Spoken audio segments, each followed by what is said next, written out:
Third promo வந்துருச்சு. விக்ரம்க்கும் திவ்யாவுக்கும் நடந்த Sunday தான் அட்ரஸ் பண்ணியிருக்காரு. அது என்னன்னா, அந்த நாமினேஷன் ரீசன் சண்டே பற்றி தான் முதல்ல பேசியிருக்காரு விஜய் சார்.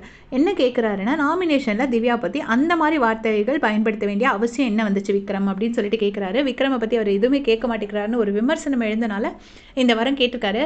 கேட்ட உடனே விக்ரம் சொல்கிறாரு, அந்த கண்ணு குத்துற ஆக்ஷன் இதை தான் வீக் ஃபுல்லாக பண்ணிட்டு இருக்காரு. ஸோ என்ன சொல்கிறாருன்னா, உங்கள் ஒய்ஃப் சொல்லி தான் நீங்கள் அப்படி கேட்டிங்களா அப்படின்னு சொல்கிறாங்க சார்.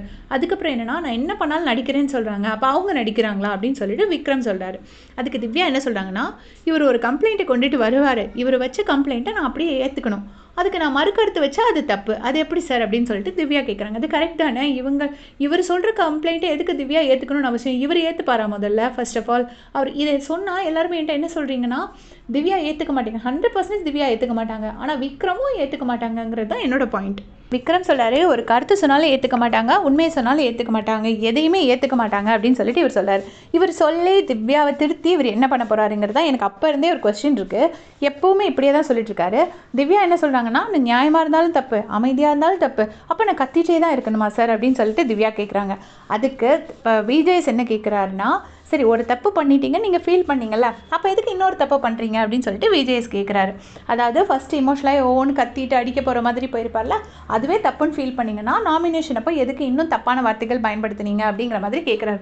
நாமினேஷன் அப்போ விக்ரம் பயன்படுத்தின வார்த்தைகள்லாம் மகா தப்பு, ஃப்ராடு, பொய் வேஷம், அப்புறம் ஈகோசென்ட்ரிக் மேனியாக் அப்படின்னு என்னெல்லாமோ சொல்லியிருப்பார். ரொம்ப மோசமான வார்த்தைகள் பயன்படுத்தியிருப்பார். அதுக்கு ரொம்ப அழகாக தடவி கொடுக்குற மாதிரி ஒரு ரோஸ்ட் வந்து விஜய் சார் வந்து விக்ரம் கிட்டே கேட்குறாரு. எனக்கு அவரை இன்னும் ஒரே ஒரு கொஸ்டின் கேட்கணும். திவ்யாவை நீங்கள் திருத்துறதுக்கு அவங்க பின்னாடியே வந்துட்டுருக்கல, நீங்கள் தான் எப்போ பார்த்தாலும் திவ்யான்னு புலம்பிக்கிட்டே இருக்கிறீங்க. அப்படியே உங்களுக்கு திருத்தி என்ன ஆக போக வேண்டியிருக்கு? முதல்ல நீங்கள் உங்களோட மிஸ்டேக்ஸை அக்செப்ட் பண்ணுவீங்களா? உங்ககிட்ட ஒரு கருத்து யாராவது வச்சா நீங்கள் கேட்பீங்களா?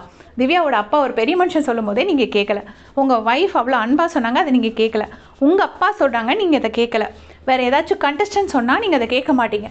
அப்புறம் நீங்கள் திவ்யாவை திருத்தி என்ன பண்ண போகிறீங்க அப்படிங்கிறது மட்டும் எனக்கு விஜய் சார் கேட்டார்னா கொஞ்சம் வசதியாக இருக்கும். பற்றி உங்களுடைய கமெண்ட்ஸை சொல்லுங்கள். தேங்க்ஸ் ஃபார் வாட்சிங்.